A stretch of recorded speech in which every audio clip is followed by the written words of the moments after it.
Olá, seja bem-vindo à Clareira, podcast da Seiva, onde eu, Daniel Lameira, converso com artistas sobre seus processos e sobre os desafios que eles encontram na hora de colocar suas criações no mundo. Tudo isso, claro, pra gente também aprender e pra nos encorajar a colocar a nossa arte no mundo.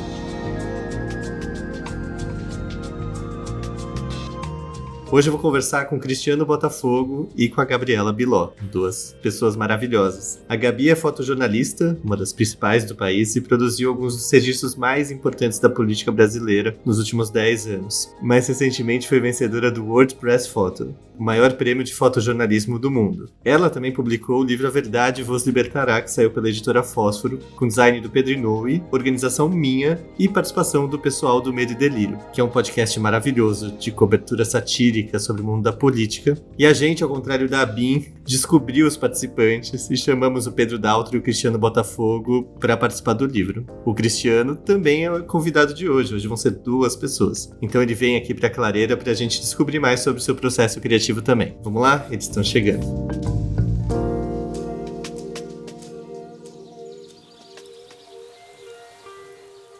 Cris, Biló, obrigado por virem. Estou muito feliz em receber vocês aqui. Sentem-se, fica à vontade. A gente que agradece pelo convite, Dani. É um prazer estar aqui com você. Tamo junto, é nóis. Esse é um podcast que eu estou gravando muito com entrevista com criadores, com artistas, para entender um pouco o processo e dividir com outras pessoas que estão descobrindo os processos delas também. E eu queria perguntar para vocês se vocês... Eu sei que é uma questão, às vezes, se chamam de artistas quando vocês se apresentam. Vocês estão, às vezes, nessa fronteira, jornalismo com podcast. Como que vocês lidam com isso? É interessante você colocar isso desse jeito, porque, assim, quando eu me apresento, eu não falo, você faz o quê, sei lá, né? Eu sou artista, né? Eu normalmente falo que eu sou fotógrafa, eu sou fotojornalista. Mas se você me perguntar, mas você é uma artista? Eu vou falar, sou. É difícil essa coisa de você se identificar como um artista, porque ao mesmo tempo que as pessoas precisam se identificar como artistas, parece meio arrogância você falar. Então é muito difícil, parece que se alguém perguntar, você faz o quê? Eu sou artista. Parece que é uma resposta arrogante, embora eu não acho que seja, mas se alguém me fala isso, eu não acho que a pessoa está sendo arrogante. Mas é um lugar que eu acho que eu fiz essa migração pra arte tem pouco tempo,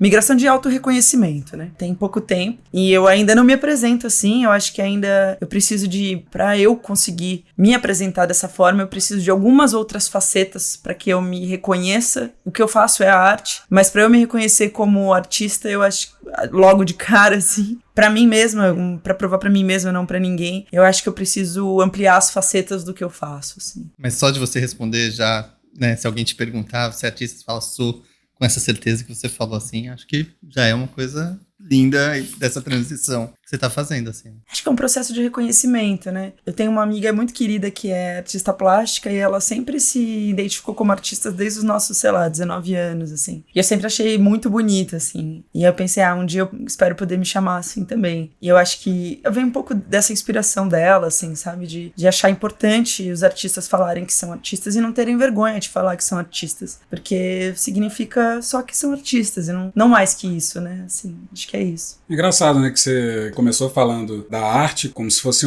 uma função, um ofício mais elevado do espírito, né? Então, por isso, se você, ao se chamar de artista, você se acharia pretensiosa, né? Porque pra mim tá num lugar e grande. Pois é, exatamente. E tem também um outro lado de, socialmente, você falar que é artista é uma coisa menos bem vista, né? Menos benquista, né? Porque a gente sabe que os artistas todos tem problemas, normalmente é difícil de ter muita grana, é precarizado, não é muito formalizado, né? Mas eu, levando pro meu lado, eu certamente não me chamo de artista, apesar de eu achar que tem arte no que eu faço. Porque parece que, assim, para você ser artista, a totalidade do seu fazer precisa ser artística. Talvez não necessariamente, não sei, tô pensando isso aqui ao vivaço, né? Mas certamente tem arte no que eu faço. Quando eu faço música, por exemplo. Quando eu componho uma música pro Medo e Delírio, tem arte naquilo, né? Afinal, música é arte. A Biló, eu acho que ela é muito mais, porque o core, né? O cerne, o núcleo do que você faz é artístico, né? É arte. Então, mas isso é uma discussão mais recente, né? Porque eu acho que até há pouco tempo atrás, até o desenvolvimento das redes sociais e das câmeras acessíveis, fotojornalismo não era arte. E para muitos fotojornalistas, não é arte. E eu acho que é uma identificação pessoal e não do ofício, sabe? E tem muito a ver com o tipo de foto que você faz também, porque É isso que, sei lá, é o tipo de jornalista, fotojornalista que você é. Se você é um fotojornalista que acha que o registro é suficiente, então talvez você não seja um artista. Sim. Agora, se você é um fotojornalista que busca algo além de um mero registro, que coloca ali os seus ideais de música, de pintura, de filme, de que você leu, das pessoas que você conversou, isso é uma foto que retrata uma notícia também, pra mim isso é arte. Então, acho que não é só sobre o ofício, é sobre como você oficia ele. Sobre uma intenção também. Se você pensar em arquitetura, por exemplo, né, você pode ter prédios desenhados totalmente funcionalmente, que não são tão artísticos quanto, por exemplo, os palácios aqui de Brasília. Né? Então, você pode ter uma perspectiva artística de qualquer ofício. Você pode ser um artista do pastel, por exemplo. Pode fazer um pastel artístico. Pode. Eu acho que o que vocês estão falando passa muito por essa discussão até do cânone do que é arte, né? Tem isso em várias frentes. Se você pensar que tem a discussão, por exemplo, de lettering, né? De lettering de mercado hoje sendo revisitado, murais de arte de rua também sendo revisitados, né? E vistos hoje como arte, coisas que não eram antes. A gente tá, acho que, num momento interessante de desconstrução disso. Ao mesmo tempo, estava lendo um livro agora há pouco que faz essa comparação de que é algo muito pós-renascimento, sei lá. Essa separação também do fazer artesanal de algo, sabe? Do fazer prédio, fazer não sei o quê, e isso se deslocar do artesão pro artista, sabe? É uma concepção relativamente recente na história. Mas eu acho legal, porque a arte a gente vai se descobrindo, assim, né? Mas uma coisa que a Gabi tava falando que eu queria puxar para perguntar para vocês, e acho que pode balizar até, junto com essa resposta, é o quanto que vocês veem de vocês no produto que vocês fazem, sabe? No meu caso, eu acho que muito, porque é quase que literal, né? Assim, as pessoas que veem as minhas fotos estão literalmente vendo o que eu olho. E então, acho que um exercício que eu gosto de fazer, eu gosto muito de olhar as fotos dos meus colegas que estavam do meu lado, sabe? Porque você vê muito de cada um. É muito óbvio que são pessoas diferentes que fizeram aquelas fotos, assim, sabe? Existem algumas imagens clássicas ali de uma cobertura que são parecidas, mas a seleção de imagens, os cortes, eu acho que tem muita expressão do eu das pessoas. Então, uma coisa boba como um aperto de mão tem muitos pontos de vista diferentes, uma leitura muito diferentes sobre o que um aperto de mão significa e como aquele aperto de mão se dá. Então, pra mim, eu sempre vejo, pra mim é muito claro, foi assim que eu vi esse aperto de mão, porque tá evidente no corte, no tratamento da foto e no frame que eu escolhi. Isso no âmbito do fotojornalismo, né? Eu acho que quando eu saio pra outras coisas, acho que também, assim, pra mim, acho que a identificação é muito direta. Assim. Eu vejo bastante, assim, de mim em tudo que eu faço. No seu tem esse aspecto interessante de ter uma limitação muito grande, né? O fato é o mesmo pra todo mundo, vocês estão no mesmo lugar fisicamente, às vezes pequeno, assim, né? Pra tirar foto, e é realmente uma escolha... milimétrica, às vezes, milimétrica, né? E o quanto disso, antes de ir pro Cris, vem de você também se conhecer, sabe? Pra você saber que aquela foto é a sua personalidade ali, você conhecer a si mesmo pra dar esse clique. E eu acho que vem muito, sim, do autoconhecimento e da confiança também, né? De você entender que o que você acha melhor nem sempre bate com o que os outros acham, mas que confiar na sua leitura, né? E confiar no que você acha que é legal, e confiar no seu olhar, e apostar no seu eu ali expresso. Então, escolher um frame inusitado, escolher um ângulo inusitado, escolher uma lente que ali numa situação as pessoas não escolheriam, ou escolheriam, mas é tudo muito diferente, né? Assim, não é sobre os outros escolherem ou não, e sim como isso se transfere no depois, né? E acho que é um pouco de você ter segurança pra bancar, assim, sabe? O que você quer dizer, assim. Não, mas eu acho que isso aqui é bom, eu acho que isso é legal, e é isso, entendeu? E as pessoas podem não concordar, muitas vezes não concordam, mas acho que tem, sim, muito do autoconhecimento que gera essa confiança, né? Acho que essa confiança só é a partir do autoconhecimento, não tem outra forma, acho. Cris, no podcast tem muito de você também, assim, né? Tem pra caralho. É muito louco, porque você tem essa parceria com o Pedro, né, que escreve ali, mas fosse outra pessoa, ia ser completamente outra coisa. O Pedro escreve, mas é meio que, sei lá, o Pedro é o sinal, eu sou a caixa de som, e eu posso equalizar a caixa de som de várias maneiras diferentes, e eu também entro criativamente no texto e nas brincadeiras, os personagens, né? Tem, por exemplo, tem a Neide, que é a fumante, era um personagem meu, que eu uso pra falar com as pessoas, porque eu gosto de expressar certas ideias através dela. O locutor pedante, que é um dos personagens lá, que toda vez que eu quero falar alguma coisa pedante, eu acho que eu não consigo falar eu mesmo, porque afinal é muito pedante, eu não gostaria de falar uma coisa pedante. Eu falo através dele.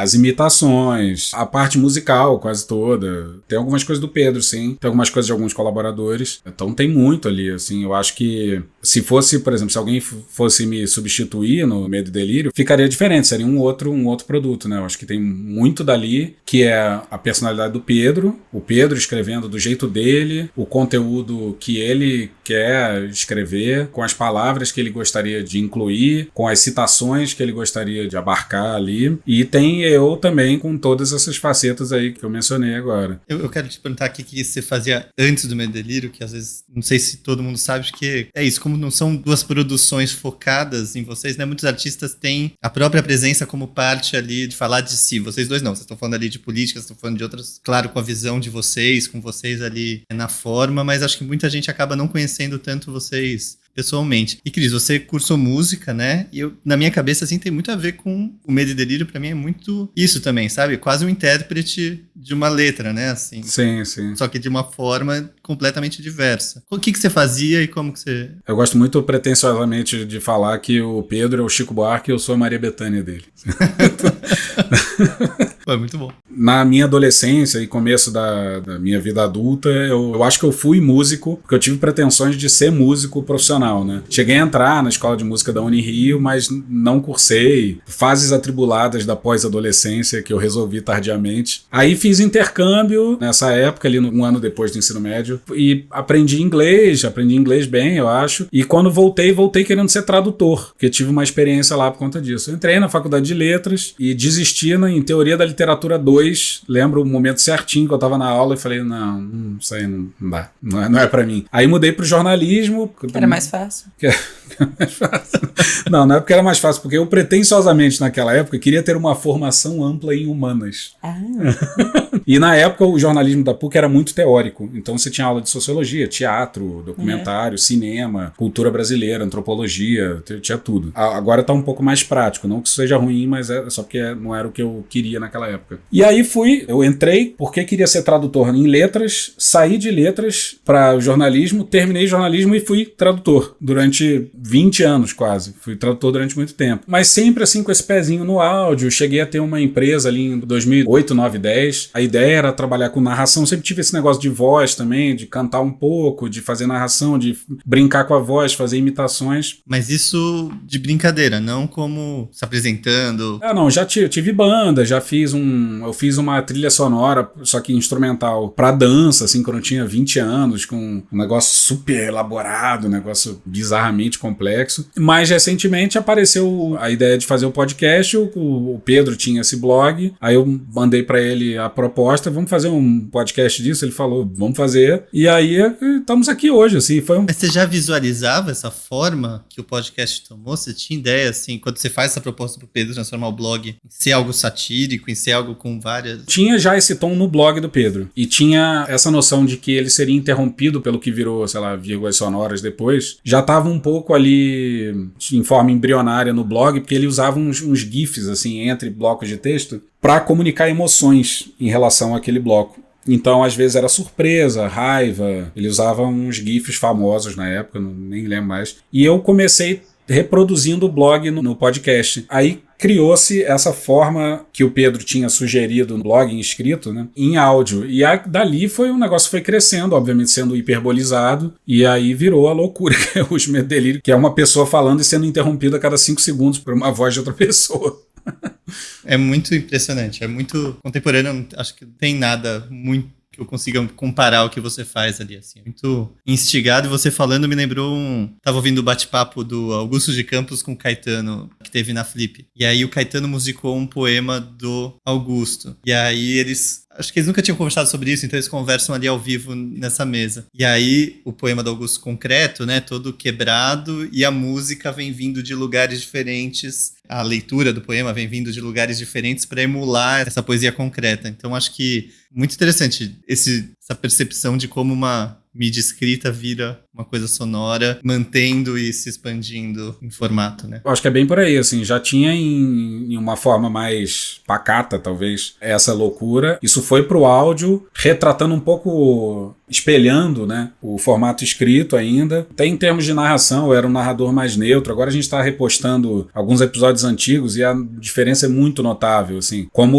o Medelira evoluiu em termos formais, de estilo, né, com o tempo até... E continua mudando, assim, né. Quer dizer, um dos principais fatores de mudança é a aceleração da velocidade das coisas, né? Acontece mais coisa, tá cada vez mais hiperativo o podcast. E as piadas internas e as autorreferências, né, também. Sim, e acaba virando uma coisa que se desdobrando e... que se alimenta de si próprio, que vira um universo paralelo, né? Quer dizer, um universo não paralelo, mas um universo em si só, né? Começa a ser autorreferenciado, né? E é isso, acho que foi um processo pra gente, assim. Que é algo muito artístico de fazer, né? Você pensar os pintores, etc., também fazem muito essa autorreferência no desenvolver do trabalho, assim. Pois é, ao longo do tempo a gente foi desenvolvendo, mas a gente não tinha isso de cara, a gente não tinha um business plan, assim, de falar, vai ser um podcast satírico com número de inserções, assim, e tal. A gente sabia que seria de um certo jeito, porque o Pedro era daquele jeito e eu era daquele jeito. Então ele é um pouco do reflexo, sim, dos tempos, porque eram tempos absurdos, né? E um pouco da ideia também do Pedro inicial de comparar a época histórica que a gente estava vivendo a uma bad trip de ácido, né? E esse reflexo, esse espelhamento que tinha da personalidade dele e da minha, né? Acho que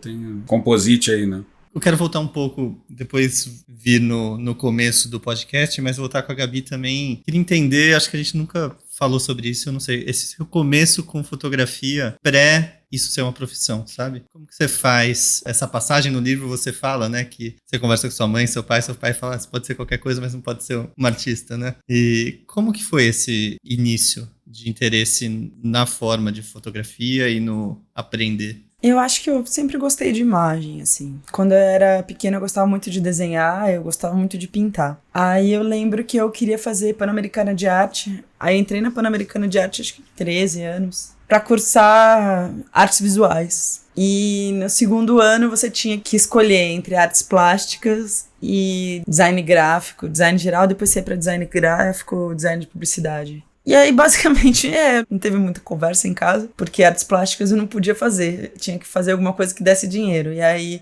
quer dizer, desse dinheiro, como se design. Desce muito. Mas, tipo, artes plásticas com certeza não. Então, você pode beirar a arte, mas você não pode ser artista. Então, vai fazer design de publicidade que tem dinheiro lá. Então, eu fiz design de publicidade. Ou seja, eu entrei, né, com essa finalidade e no final não podia, né? E então eu sempre meio que flertei com isso. E aí eu decidi fazer jornalismo. Na verdade, eu queria escrever um livro. Escrevi, né?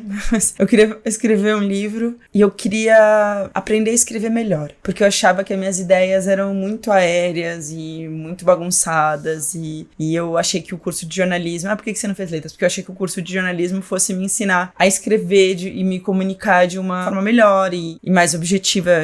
Que eu fosse misturar essa objetividade com a minha cabeça meio caótica e fosse conseguir produzir um texto, né? Assim. Então eu tava escrevendo um livro que era um romance, na verdade, sobre... Óbvio, eu era adolescente, né? Então eu era uma adolescente. Isso aqui era um menino adolescente, assim, e que ele não sabia distinguir sonho da realidade. E o livro era todo assim, né? Que é uma questão minha, pessoal, porque às vezes eu não sei se a coisa é uma lembrança ou se eu sonhei, porque eu tenho muitos sonhos muito vívidos, então às vezes eu sonho muito. Então eu tenho esse problema, às vezes, que eu não sei distinguir. Mas aí eu sonho físico, enfim, né? Eu nunca sei. Às vezes eu não sei muito bem. As minhas memórias eu confundo. Então eu comecei a escrever esse livro porque eu sempre fui meio assim. Então eu sempre considerei que os sonhos também são reais. Porque se você passa ali um tempo sonhando, você viveu aquilo, você sentiu, você viu. Os meus sonhos têm cheiro, têm gosto, têm textura, têm cor. Então, eu vivi aquilo, é uma experiência de vida, sabe?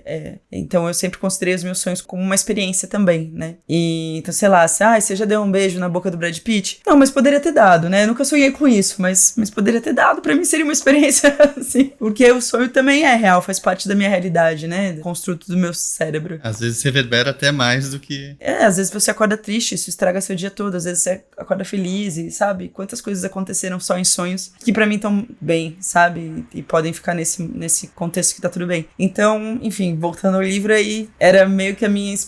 uma auto-inspiração, né? Mas eu era muito jovem, era o que eu meio sabia, assim, né? E aí eu entrei no jornalismo pra poder aprender a escrever. Só que me peguei na fotografia. Eu já gostava de fotografia na época do colégio, assim, eu tinha uma câmerazinha, fazia os meus ensaios, e gostava de fotografar o colégio, essas coisas, mas eu não sabia que fotografia era uma profissão, sabe? Eu sempre achei que fosse um hobby. E aí eu lembro que nessa época também, assim, um pouco antes de eu entrar na faculdade, tinha um pai de uma amiga minha que tinha umas lentes e umas câmeras, e aí aquilo parecia tudo muito complexo pra mim, assim, aí eu pedi pra ele me ensinar, e aí ele meio que falou pra mim, assim, que não era pra eu ser fotógrafa, que isso...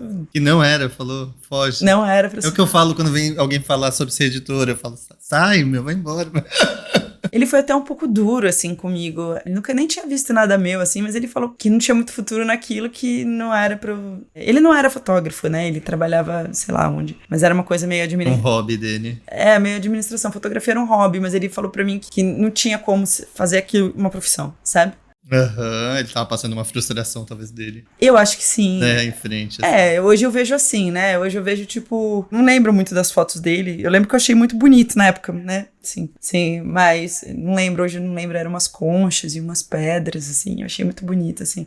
Mas ele falou que não tinha como ser profissão. Então eu gravei isso, assim, não tem como ser profissão, sabe? E foi durante a faculdade que eu experienciei várias coisas no campo do jornalismo, e uma delas foi o fotojornalismo. Isso na faculdade, você, tipo, teve trabalhos que você foi pra tirar foto e começou a falar, pô, acho que é isso aqui. E aí eu experienciei muito, eu deixei ainda a foto, fiz um pouco, ainda fui fazer outras coisas. Aí no final do curso eu fiz um TCC, fiz sozinha, gravei, editei, fiz tudo sozinha, meu TCC, dependência química. Aí a minha ideia era contar a história dos dependentes, meio desmitificando, assim, a dependência e contar um pouco a história das pessoas, assim, sabe? E foi super bem, eu acho que na época o meu TCC passou na TV Cultura, assim, foi super legal, assim, foi bem legal. Um documentário, né? É um documentário, um mini-doc, assim, tem 20 e poucos minutos. É muito bom. Não é? É muito bom, todo mundo que vê fala que é muito bom. Não é muito bom, é muito mal filmado. Era a minha primeira câmera, eu não sabia filmar direito, tudo torto, né? Pé de foco, enfim, feia a luz, não tem fotografia nenhuma, assim, sabe? Pra uma fotógrafa é bem feio, assim. Mas as histórias são muito boas. E aí eu fiz esse TCC, aí eu olhei pra trás e pensei, bom, tá, eu vivi esses 4 anos, né, na faculdade. E desses 4 anos, o que eu mais gostei, né? O que eu mais gostei de fazer? Aí, o que eu mais gostei foi fotojornalismo. E aí foi um jeito que eu encontrei dentro, comparando o fotojornalismo com o design de publicidade, de flertar com a arte, mas de uma forma que era aceita. Porque eu acho que, voltando a você artista, eu acho que o grande problema era dizer que eu era artista, sabe? Então... eu posso fazer arte, desde que eu não diga que eu sou artista, eu sou fotojornalista. Tá numa distância segura. Tipo, você não é pintor, eu sou muralista. E você chegou a pintar? Que você falou que você tinha interesse? Não, eu acho que esse ficou tão pra trás. Uns tempos atrás eu comprei, fui numa loja de arte aí, comprei um monte de lápis que eu gostava, né? Os lápis diferentes e tal. Aquele 6B, eu adoro. Eu lembro que é 6B, acho que chama. Eu adorava, que é um grossão que borra tudo, assim, eu adorava desenhar com ele, assim. E aí eu comprei, desde uma 09 lapiseira comum, que eu nem tenho mais, até comprei um monte de lápis, comprei um monte de papel e falei, vou voltar a desenhar. Mas desenho é prática também, né? Tem muita parte do talento, tem gente que tem esse talento, mas tem gente que pratica, né? É um exercício, né? O que eu falo da fotografia é a mesma coisa. É um exercício. Tem a parte mecânica, tem a parte técnica que você tem que estar praticando todos os dias pra conseguir evoluir. Isso que você falou também da fotografia. Uma vez eu tava com um grande amigo, assim, que é um desenhista, ele tava começando a dar aula, e aí ele foi dar uma aula besta, assim, pra gente. E ele botou uma garrafa de uísque, e aí falou pra gente desenhar, e eu desenhei totalmente tosco, eu também não sei desenhar, a gente colocar as coisas nessa distância, assim, né? E aí ele olhou e falou, caramba, tá muito bom. Eu falei, não, tá uma merda. Tipo, tá um... Mas ele gostava da... expressão. Do eu, né? Do erro, né? Do que pra mim era o feio, E ele conseguia ver ali alguma coisa da nossa personalidade. Acho que o desenho também tem a gente aceitar isso, né? Aí eu comecei a desenhar. Voltando a falar dessa minha amiga que é artista plástica, tinha muitos desenhos, a gente ainda tem alguns desenhos dela aqui em casa. Ainda tem aquele quadrinho pequenininho da Blue. E os desenhos dela são uns risquinhos, assim, sabe? E é muito bonito, assim, eu acho muito expressivo e tal. Então quando eu fui desenhar agora, depois de 20 anos quase, fui meio despretensiosa, assim, tipo, não vou querer fazer a garrafa perfeita com reflexo de luz, com não sei o que, não sei o que. Não, eu vou tentar uma coisa que eu vejo o significado ali, mas não funcionou, porque eu não consegui me expressar ali. E aí eu desisti logo nos primeiros desenhos, e acabou que a rotina me consumiu, acabei não voltando a desenhar, né? Eu acho que a última vez que eu desenhei, assim, que eu gostei de desenhar, acho que tem uns 2 anos, quando a pandemia começou a abrir, assim, sabe? que eu fui pra Chapada com um amigo, a gente comeu um cogumelo, a gente ficou desenhando, olhando pra cachoeira. E aí eu gostei dos meus desenhos, mas eu acho que tinha uma grande parte da libertação, de não estar preocupada com o resultado, de estar ali experienciando o momento e... Fruindo, né? Eu acho que aí eu gostei, assim, do resultado. Mas foi a última vez que eu desenhei, foi essa da cachoeira. Já faz bastante tempo. Vocês se sentem pressionados no dia a dia, assim? No nível de produção que vocês fazem? Porque pra caralho. é muita coisa, né? Eu fico angustiado por você. A gente tava trabalhando junto no projeto do livro da Biló e é isso, né? Eu via a Biló correndo todos os lugares de Brasília com a câmera enquanto fazia reunião, né? O Cris com episódios atrasados. Não posso, agora eu tô de madrugada.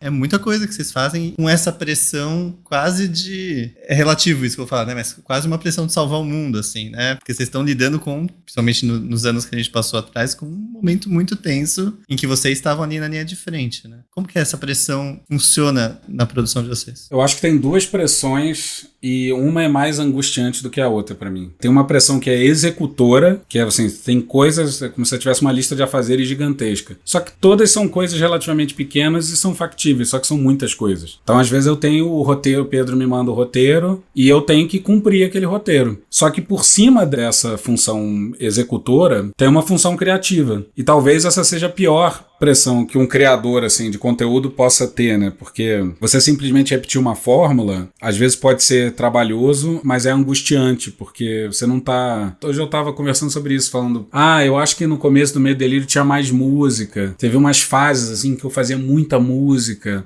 Eu acho que eu tinha mais tempo também pra criar e talvez tivesse menos saturado, sabe? Menos burnoutado, assim, de muita coisa, trabalho todo dia, muitas horas por dia e, você vai terminar ainda? Não, vou compor uma música. Não, assim, não, cara, eu quero, ver um filme e dormir, sabe? Eu quero comer, fazer cocô e dormir, escovar o dente e Como são isso. Suas referências de cinema? Me conta. 50% de todos os filmes, ele já viu todos. Só que só 50%, porque ele dorme no meio. Acho que não chega nem a 50%. A primeira metade é ótima. Você ouviu Oppenheimer? Nossa, a primeira metade é ótima. A primeira metade é quase um filme, né? Eu tinha um hábito horrível, que era, assim, eu queria ler os livros, só que eu sabia que eu não ia ler. Então eu baixava o preview da Amazon e lia só aquele capítulinho que tava lá e falava, eu já entendi qual é a vibe do livro, se eu precisar falar sobre ele, eu já sei o que é e não paguei nada. Isso é horroroso, né? Não façam isso, comprem os... Não façam isso, por favor. Não, mas o que acontece com o filme, pra mim, é que eu acho que uma coisa que me deixa, assim, ligadão é a interação com as coisas. E normalmente eu tô pipocando de uma coisa pra outra. Então, eu tô vendo uma mensagem de e-mail, me dá a ideia de ver o Twitter, aí eu volto pro trabalho, aí eu respondo uma mensagem e fico assim nessa, pensando de uma coisa ou outra. Então, com a cabeça sempre indo pra outro lugar, o que é péssimo, né? Que provavelmente é um TDAH não diagnosticado, né? E aí, quando eu tô vendo um filme sozinho, que é muito raro de acontecer, eu normalmente vou parar o filme, vou pegar o celular, vou ver alguma coisa, vou comer um negócio, vou tomar uma água, então, vou fazer 1000 coisas ao mesmo tempo. Mas a pressão da companhia... Mas quando eu tô ou tô no cinema, ou tô com alguém, eu não vou parar o filme. Dá licença que eu vou checar meu Twitter. Só uma pessoa horrorosa faria isso, né? Então é muito relaxante isso. De eu estar ali focado numa coisa só e assim, sem a possibilidade de estar fazendo outra coisa. Eu lembro que a última vez que eu li muito livro foi quando eu estava numa praia na Ilha Grande e não tinha internet. Ou seja, não tinha rede social, não tinha nada, só tinha o livro no meu celular, os reviews. Então eu li, 3 livros em poucos dias. Não, eu li 4 previews num dia só, sabe? Uma noite só, porque não tinha outra coisa. E eu concentrava, porque era a única coisa que tinha. Só assim que a minha cabeça funciona. Então quando eu vou pro filme, e a gente tá vendo um filme junto, é muito relaxante. Aí eu vou... E acabo dormindo. Mas é uma pressão, no seu caso, em alguma medida autoimposta também. No sentido de vocês decidem quantos episódios vocês estão fazendo. Etc. Tem. A gente tem essa liberdade que é maravilhosa. De você falar, cara, eu tô exausto. Não vai ter o segundo episódio da semana. Ou esse episódio vai ser mais curto. A terceira parte, o terceiro tópico do roteiro vai cair. E então a gente tem total essa liberdade pra fazer. Eu acho que a pressão só aumenta, né? Porque você sabe que tá tudo nos seus ombros. Você não tem ninguém pra te dizer, não, tudo bem, Cris, você tem problema não, você tá cansado, mas não se preocupa que a gente resolve não sei o quê. Não, se você não fizer... A solução é não fazer, né? Então, a solução é não fazer. Aí você vai perder posicionamento, aí você perde ouvinte, aí é ruim pra você, então é muito pior. Eu acho que se eu tivesse que só decidir fazer o que eu quero fazer, eu ficava a semana toda sem fotografar. porque a gente vive um pouco esse cansaço da rotina, né? Que é a falta de ócio ou o excesso de trabalho, ela é péssima para a criatividade, né? Então a gente tá ali todo querendo executar, assim, com um mínimo de criatividade e arte, mas nós somos executores, né? Você tem que cumprir essa pauta, você tem que cumprir outra pauta, você tem que enviar o arquivo, você tem que editar, sabe? E talvez, para mim, até mais do que para você. Esse momento de, cara, vou fazer um negócio que vai dar um trabalho louco, mas que vão ser 15 segundos de programa e vão ser fantásticos. Ou às vezes, assim, eu vou fazer esses 15, vai ser fantástico esses 15 segundos que eu vou perder 1h30 fazendo, e aí você perde 1h30 e ficou uma merda. E aí você... E aí o quê? Acontece. Mas é isso, o trabalho criativo é isso. Tá? Você ficou 1h30 se divertindo, tentando fazer. E às vezes ficou uma merda, e não vai entrar, e eu perdi. E aí na matemática do outro aspecto da produtividade, você perdeu 1h30, você não ganhou tentando produzir um negócio. Então o negócio de ter um programa que tem, que tem alguma periodicidade, por mais que o Medo Delírio seja completamente despirocado em relação ao horário de publicação e data, eu acho que tem essa pressão de executar e que limita um pouco a produção artística, né? Porque tem muito tijolo e pouca mão para produzir essas paredes, né? Então a gente tem que produzir essas paredes. E às vezes o edifício, que é o todo, né, do podcast, ele fica menos bonito, porque a gente fala, não, mas e se a gente fizesse essa parede aqui curva? Vamos fazer isso aqui assim? Não. Tem que ter uma parede aqui, cara. Faz essa parede, vambora, parede. Eu acho que tem essas duas facetas aqui que uma tende a uma briga com a outra, né? O trabalho de vocês envolve quase uma criação ou parte de uma disputa ou construção de uma memória e uma narrativa política. Vocês se sentem pressionados a colocar isso, tijolo, nessa parte, assim, de como que vocês fazem parte disso? Não, eu não me sinto pressionada. O que eu disse pro Cris, pra mim a pior pressão é a minha sobre mim mesma. Então, a minha pressão tá em saber que eu não fiz um bom trabalho naquele dia, por exemplo. Aí isso acaba comigo, assim.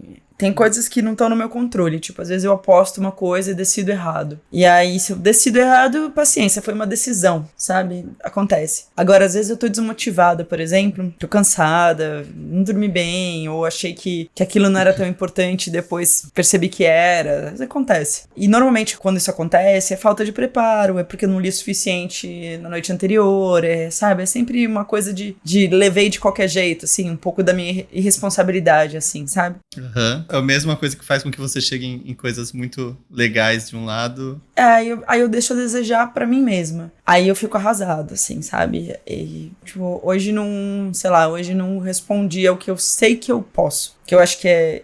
mas o melhor que é sempre o que você consegue. Não é verdade. Tem vezes que você sabe que você consegue mais e você fala, não me preparei, não. Mas você tava cansado, tava no seu limite. Não, às vezes não é, entendeu? Se eu tô muito cansado, eu tô no meu limite, aquele é meu melhor, tudo bem. Por exemplo, eu lembro que na posse, a posse é muito exaustiva, né? A cobertura é muito exaustiva. No terceiro dia que eu tava cobrindo posse de ministro ainda e trabalhando, assim, no dia da posse eu acordei às 5 da manhã e cheguei em casa às 3 da manhã, pra acordar de novo às 8 no dia seguinte, e aí virava assim os dias, né? Então eu não tava conseguindo descansar. No terceiro dia, eu sentei pra esperar a posse começar e eu dormi em cima da minha lente. E aí acordei com um evento já começando, assim, sabe? Com um hino nacional e senhoras e senhores e não sei o quê. E aí eu fiz uma cobertura muito burocrática. E aí, lógico, né? Eu sempre tento fazer um trabalho bom, assim. E esse dia tava um trabalho que a gente chama de arroz com feijão, né? Aí eu lembro que meu editor falou assim, Biló, não quero criticar, tal, não sei o quê, mas tá tudo bem, né? Porque seu trabalho tá normal,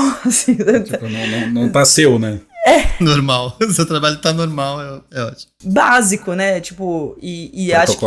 Protocolar. Isso, protocolar. Foi essa palavra que ele usou. Seu trabalho tá protocolar. O que não é um problema, mas aqui em Brasília, todos os fotógrafos não fazem o trabalho só protocolar. Você faz o protocolar e você sempre dá um pouco a mais, sabe? Não é uma coisa só minha, é de todos os fotógrafos fazem isso. Então, eu falei, quero que... Nesse momento era o que eu tinha pra dar, sabe? E não me sinto pressionada, não me arrependo de não ter feito melhor. Nessa situação eu não me arrependo.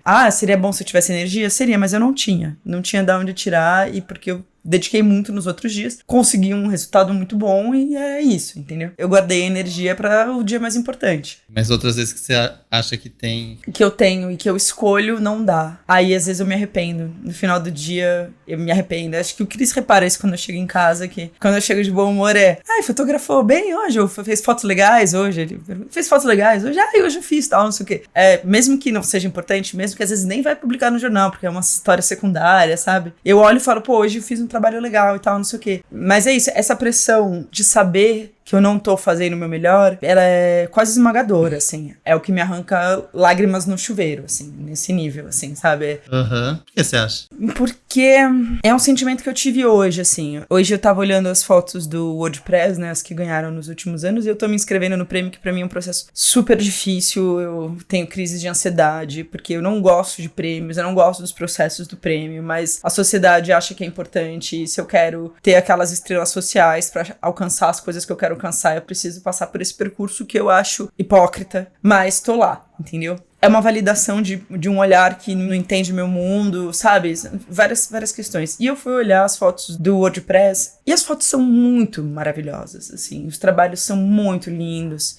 E aí eu fui pesquisar fotógrafo por fotógrafo pra entender a história deles e tal. E eu não acho que eu sou uma pessoa com talento. Eu acho que eu sou uma pessoa muito esforçada. Eu não sou talentosa, isso não veio de mim. Isso veio de muito trabalho, sabe? Eu não sou uma pessoa que tem um dom, nem nada disso, assim. E quando eu me deparo com um talento, por exemplo, que é eu olhando o WordPress, eu penso, meu Deus... Você acha que eles têm o dom, que eles não foram muito esforçados? Não, eu acho que eles são muito esforçados. Ninguém tem aquele nível de fotografia sem muito trabalho, sabe? Mas eles têm uma coisa que eu não tenho. E se eu quero chegar nesse nível um dia, eu preciso trabalhar muito mais. Porque eu não tenho talento do meu lado, entendeu? Eu tenho hard work, sim, sabe? E tem a singularidade do que eu faço e tal. Eu sei que não dá pra comparar. Mas eu não tô comparando o meu trabalho com o de ninguém. Eu tô comparando a grandeza que eu vejo desses artistas. E que você quer chegar, né? Que eu gostaria de chegar. Então, assim, por exemplo, eu tava tentando inscrever no WordPress, cara, eu olhei os vencedores, nossa, eu tô tão longe disso ainda, sabe? Assim, e eu preciso trabalhar tanto na minha fotografia, e a vida é tão curta, pra eu conseguir chegar onde eu quero chegar, pra eu ser uma fotógrafa que eu vou olhar e falar, não importa não ter talento, porque eu consigo superar isso com o meu trabalho, com a minha dedicação, sabe? Então, eu acho que quando eu deixo isso de lado, é como se eu tivesse jogando contra a minha própria evolução, sabe? E, de certa forma, aquele dia, nem que seja por um dia, eu me acomodei. E eu não tenho espaço pra ser acomodada, sabe? Então eu acho que é um pouco...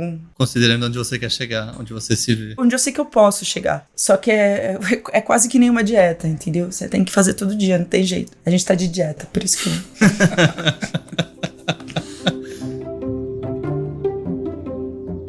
Pessoal, o papo tá muito legal, mas eu vou entrar rapidinho pra te dar um recado. Eu quero pedir pra você pegar seu celular ou abrir o seu navegador e assinar a nossa newsletter, gratuita e diária. Segunda a sexta a gente organiza as mais importantes notícias, misturamos com algumas outras referências e colocamos um artista do dia pra você conhecer. E enviamos a Aurora, essa newsletter, às 7h30 da manhã. Todos os dias, segunda a sexta, gratuitamente. E por lá a gente também avisa sobre aulas gratuitas, episódios de podcast, livros, alguns cursos que a gente lança. É bem legal, então faça um favor pra mim, pra você mesmo. Entra no seiva.com.br/aurora e assine antes que você esqueça.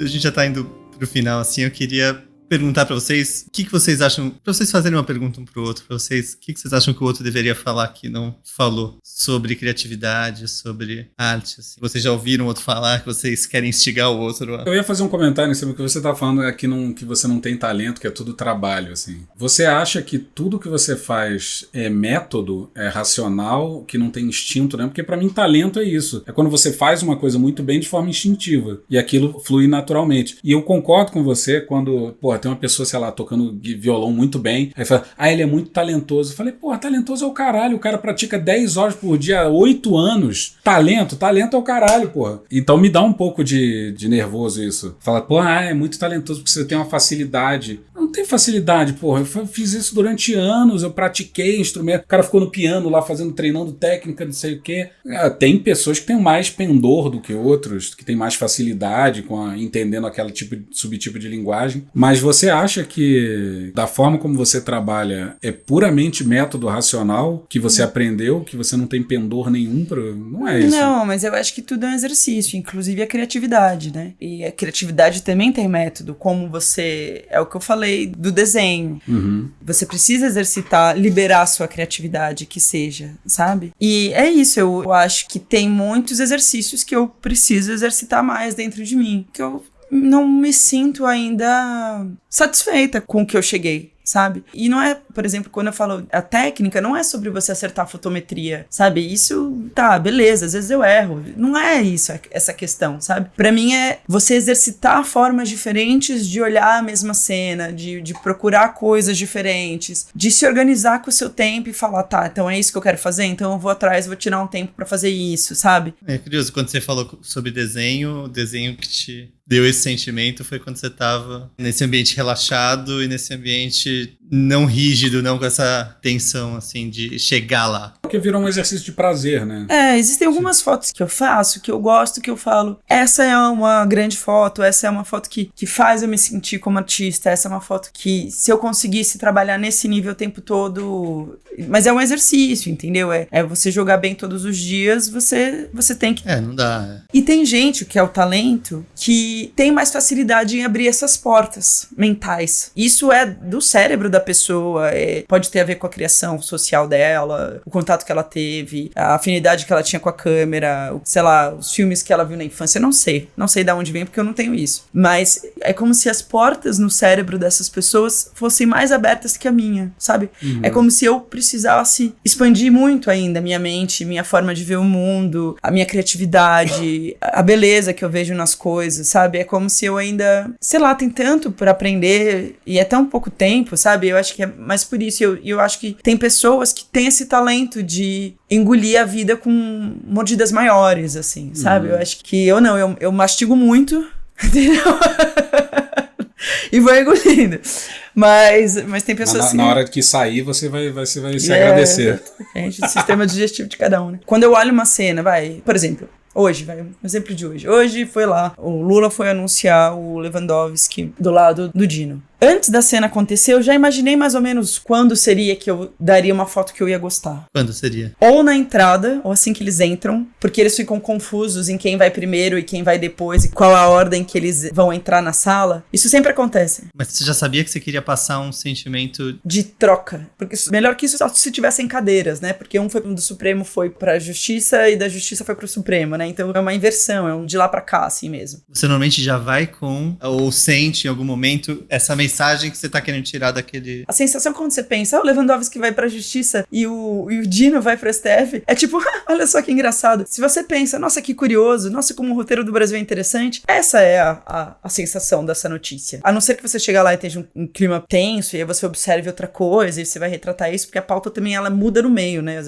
vezes, tipo, nossa, mas você viu o jeito que o Lula falou do Lewandowski? Nossa, eu pensei que ele tava xingando. Não foi, né? No caso foi, tipo, super... O Lula tava muito feliz, inclusive, hoje. Mas, às vezes, muda na hora. Às vezes, você percebe na hora que o clima é outro, né? Mas tudo dava a indicar que o clima ia ser favorável ali, tanto que ele chamou a imprensa pra fazer esse anúncio, e normalmente quando é uma coisa que eles não querem, que eles querem varrer pra baixo do tapete, eles assinam dentro da sala, mas ele chamou a imprensa toda. Inclusive os repórteres de texto, que normalmente se chama só pra janela de imagem. Eu acho curioso essa coisa de um voltar e o outro ir, essa troca-troca. Então eu pensei, eu meio confuso, como é que você vai explicar isso, né? Pensando por um gringo, como é que você explica isso, o roteiro do Brasil e tal, não sei o quê, eu sempre penso nisso. Então eu sabia que ia ser uma confusão de gestuais, né? Porque ele vai fazer um anúncio, então com certeza não vai ser ele no microfone, vai ser ele abraçando o novo ministro, vai ser um gesto, né? O fotojornalismo sempre tá atrás de gestos, que significam alguma coisa. E como eram 3, eu tinha certeza que quando eles entrassem na sala, que é normal, isso é experiência. Sempre tem uma confusão de quem entra antes, quem entra depois, e como que eles vão, né, se posicionar do lado do púlpito e tal. Então eu falei, ou vai ser na entrada, ou vai ser na saída. O presidente entra primeiro, o presidente dá a última palavra, então ele sai, então qual que é o protocolo? A gente vai se abraçar, ele vai cumprimentar a gente, como que vai ser, né? Então eu sabia que ia ser em um dos 2 momentos e foquei nesses 2 momentos. E foi no finalzinho, assim, foi na hora que eles se cumprimentaram, os 3, primeiro deu uma confusão de mãos, porque ninguém sabia pra quem dava a mão, porque eram 3 pessoas cumprimentando, então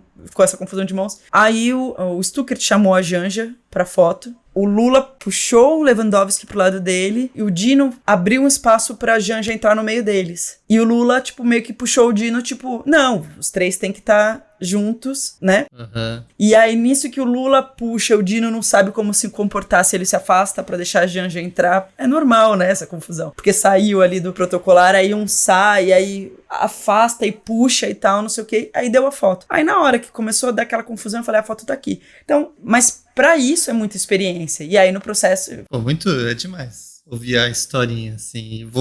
No dia que esse podcast sair, que eu não sei quando vai ser, eu vou colocar essa foto lá no Instagram, pessoal. Sim. E aí, faz parte do meu processo criativo, porque eu quero uma coisa divertida e eu tô buscando uma coisa que esteja ali, mas já é um exercício, a criatividade é um exercício, porque vem junto com a prática, de eu saber mais ou menos quando pode dar aquele momento, tá atenta mais ou menos quando pode dar aquele momento e conseguir executar o que eu tô ali sentindo, né? Eu acho que tem isso, assim. Mas é um exercício. E te frustra quando esse exercício não se completa? Me frustra quando eu não estou interessada em fazer esse exercício. Ai, que saco, tô aqui cobrindo isso aqui, vou fazer aqui. E até brinquei com o Henrique esses dias. Foi no negócio da democracia na balada, no evento. O Henrique, né, que é o filho do Cris, estava aqui. Aí ele perguntou, como é que e hoje? Foi bom, tal, não sei o quê? Eu falei, foi médio. Eu não consegui nenhuma foto boa, assim, nenhuma grande foto. Porque o evento era pra ser gigantesco. Então eu queria uma foto forte, uma foto impactante. E no final, eu acho que até por causa um pouco da organização do evento, foi meio xoxa a cobertura, sabe? Até brinquei com os meus colegas, assim, com o Sérgio Lima, meu queridíssimo amigo. Falei assim, eu tava editando as fotos e falei, olha, vou falar aqui, eu achei esse evento meio ruim pra foto, sabe? Tinha muita, mas não deu uma foto boa. Aí o Sérgio Lima olhou pra mim e falou assim, é tipo uma festa de aniversário que falam, vai ter esse DJ, vai ter isso, vai ter aquilo, vai ser incrível. Aí você chega lá, a coxinha tá gelada e a cerveja tá quente. E o DJ não é lá essas coisas, sabe? Aí eu, tipo, exatamente. Pra mim esse evento foi isso. Aí eu cheguei em casa meio frustrada, porque eu não consegui nada. Eu tava disposta, mas não consegui nada muito, muito bom. E aí o Henrique falou, mas você não conseguiria uma boa foto? Eu falei, tem essa aqui que é mais ou menos. Aí ele, mas essa foto tá boa. Eu falei, não, sim, tá boa, eu sou uma boa fotógrafa. Mas não é isso. Não é isso que eu tô buscando. Eu tô buscando mais do que uma foto boa. Eu queria uma foto com significado. Eu queria uma foto que refletisse a grandiosidade do evento e não teve. Então, eu tenho uma boa foto dos caras sentados lá, com letreiro. Mas e aí, né? Assim... Não é sobre isso. Não é.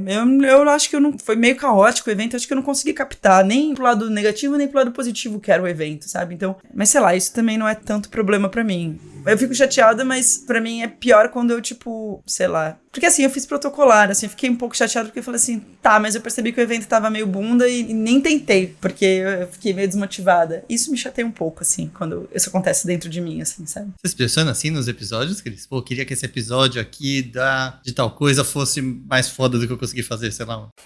Pra minha primeira meta, acho que tem uma cebola de metas, né? A primeira é sair um episódio. Né? A segunda é sair um episódio que fique cativante, no sentido de que seja rápido, que seja ágil, que normalmente eu traduzo essa atenção, essa vontade de estar lá, do ouvinte estar lá com coisas acontecendo, muitas coisas acontecendo, e isso dá trabalho, né? E exercício criativo ali na hora, né? De improviso na hora da gravação e da edição. Aí outra camada seria que tivesse coisas originais produzidas, então que tivesse uma música nova, uma paródia, alguma brincadeira, alguma piada, assim, alguma coisa de áudio mais bem trabalhada. Às vezes tem coisas que eu uso Foley, né? De sei lá, e entra o cara, tem uns passinhos, tem barulho de fundo, e as vozes ficaram boas, sabe? Que tem dias que não sai, sei lá, eu imito, quer dizer, eu tento imitar o João Ubaldo. Não é todo dia que sai aquela voz cavernosa. Agora, por exemplo, não tá saindo, porque é muito grave, o negócio absurdo. Quase virou um Lula.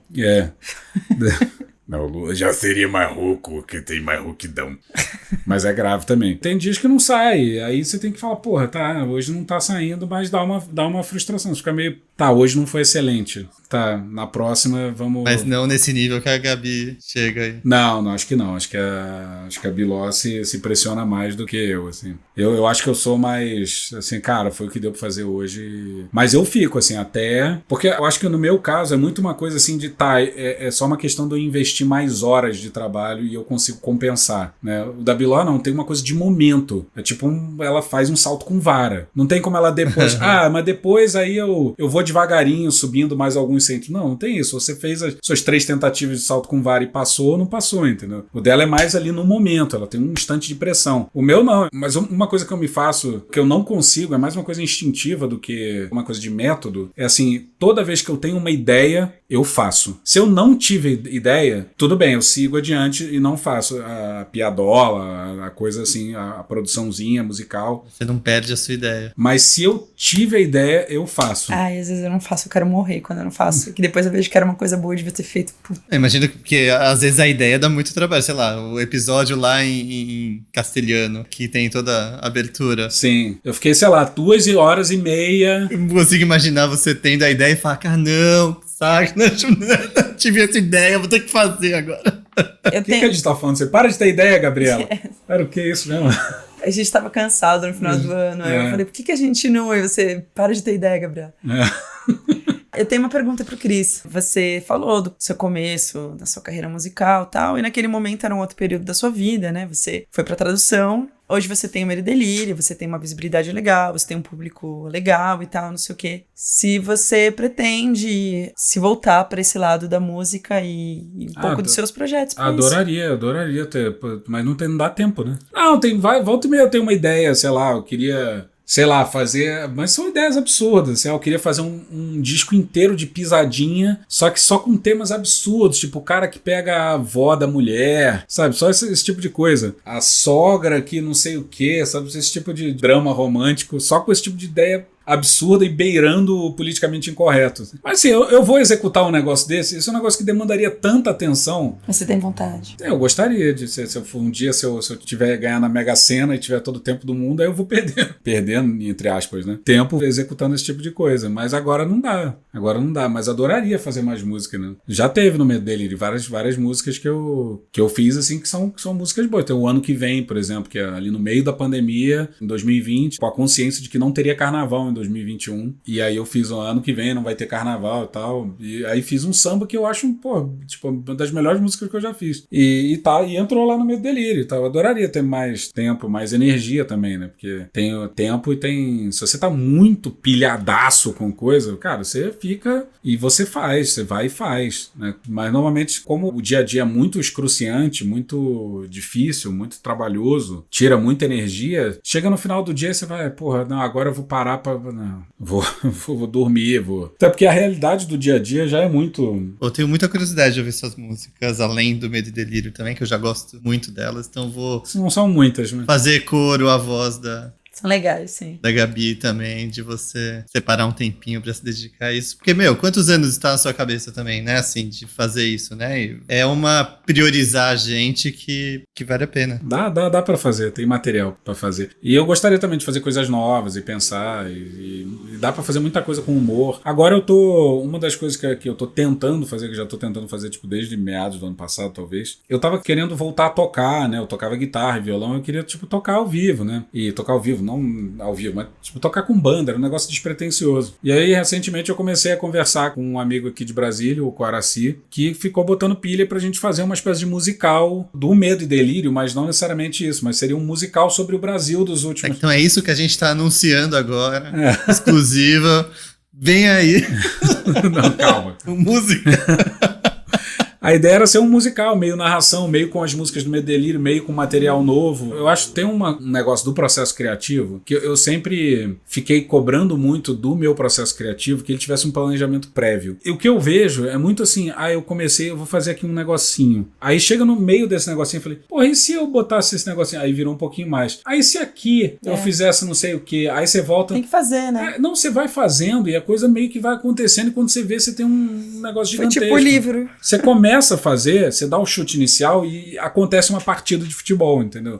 Só que se você falar, não, eu vou planejar todas as jogadas antes de dar o primeiro toque, vai acontecer. Então, às vezes, é muito isso. Você começa a fazer e a coisa vai acontecendo e faz. Quem é que tava falando isso? Era o Lucas, do Fresno. Numa entrevista dele, ele falou alguma coisa assim que hoje em dia a criação musical já acontece muito na timeline da gravação. Como você tem os instrumentos virtuais, você é como se você tocasse todos os instrumentos, então você pudesse programá-los. Então você não escreve mais uma partitura com um arranjo, depois leva pra banda tocar e você talvez alterar, não, aqui não ficou bom, aqui ficou... Não, você já faz a música, já produz a música direto. E às vezes você tá criando e produzindo, e aí você fala, não, puta, e aqui, tá, então aqui eu acho que eu vou criar uma terceira parte pra essa música, que vai ser mais ou menos assim, aí você vai meio que tocando, meio que gravando ao mesmo tempo, e as coisas vão acontecendo, e quando você vê, você tem uma música que, porra, já tá gravada, sabe? Então eu acho que tem muito desse criar fazendo, pelo menos em áudio isso é mais, talvez seja mais tangível, né, do que... Mas eu acho que isso acontece muito em literatura também, você sabe?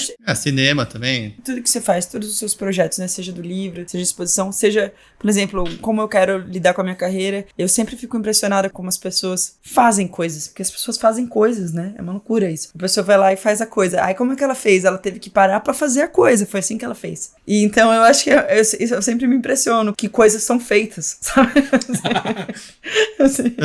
E quais são as próximas coisas que você quer que sejam feitas na sua carreira? Que você perguntou pro Cris fora o podcast. É porque eu sabia do musical, eu queria que ele falasse.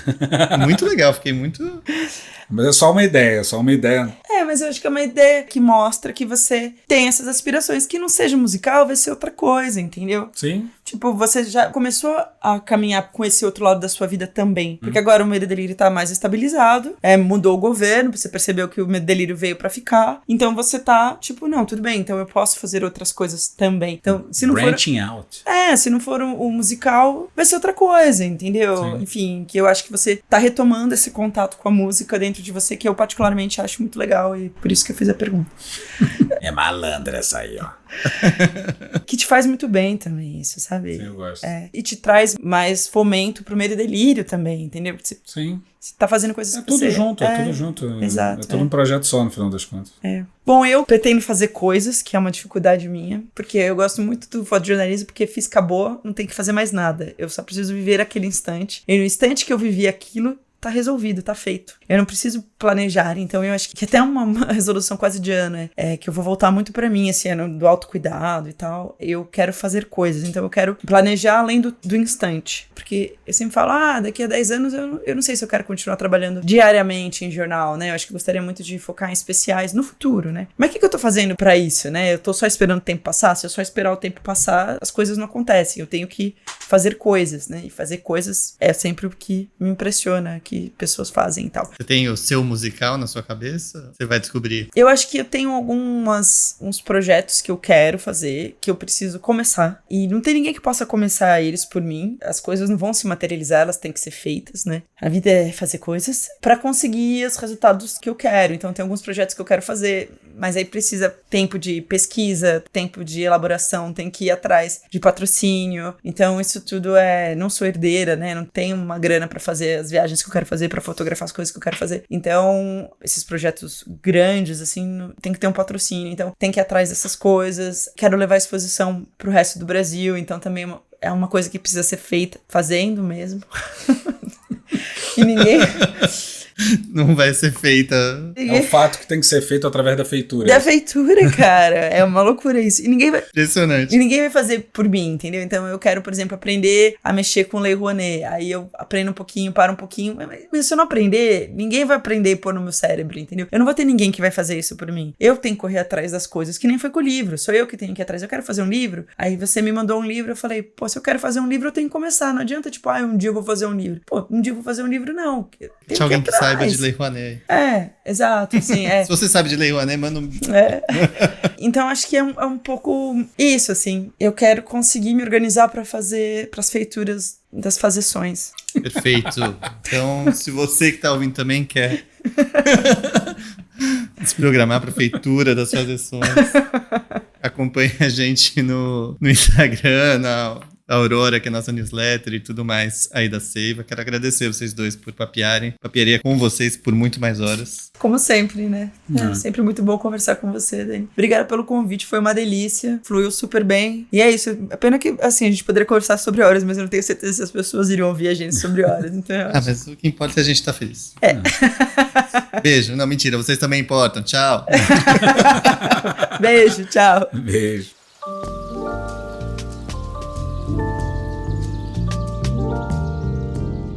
É isso, pessoal. Espero que tenham gostado. Semana que vem tem mais 2 convidados, também mais do que especiais, Rafael Coutinho e Laerte. Eu fiquei até meio nervoso nessa conversa com eles. Então se inscreve no aplicativo que você usa, dá 5 estrelinhas ou o que tiver nesse aplicativo. Segue a gente nas redes sociais, assina a newsletter, compra os livrinhos e semana que vem a gente volta para mais uma conversa na clareira.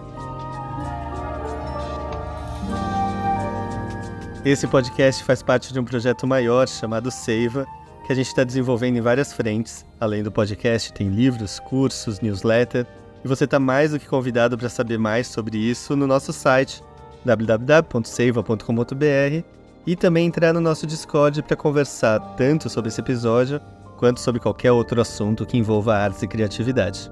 Eu te espero lá.